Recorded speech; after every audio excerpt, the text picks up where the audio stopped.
அஸ்ஸாம் மாநிலத்தில் பாஜக ஆதரவாளர்கள் துப்பாக்கி பயிற்சி எடுக்கும் வீடியோ வைரல்.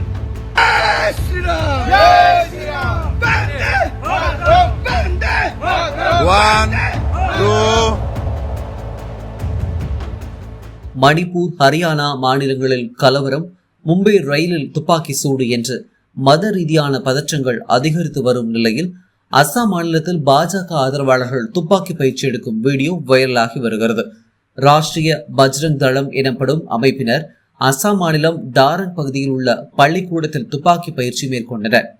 7 நாட்கள் நடைபெற்ற இந்த பயிற்சி வகுப்பில் துப்பாக்கிகளை பயன்படுத்துதல், வெடிமருந்துகளை பயன்படுத்துதல், வேதம் கற்பித்தல், அரசியல் உள்ளிட்ட பயிற்சிகள் வழங்கப்பட்டன.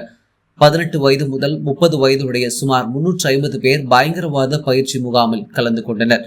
இது குறித்த வீடியோ வைரலானதை தொடர்ந்து நடவடிக்கை எடுக்குமாறு காங்கிரஸ், மார்க்சிஸ்ட் கம்யூனிஸ்ட் உள்ளிட்ட கட்சிகள் மாநில பாஜக அரசுக்கு வலியுறுத்தின.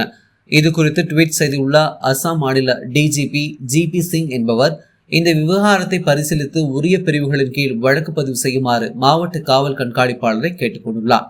ராஷ்டிரிய பஜ்ரங் தளம் அமைப்பு என்பது பாபர் மசூதி இடிப்பு குற்றவாளியான பிரவீன் தொகாடியா தலைமையில் செயல்படுவது என்பது குறிப்பிடத்தக்கது.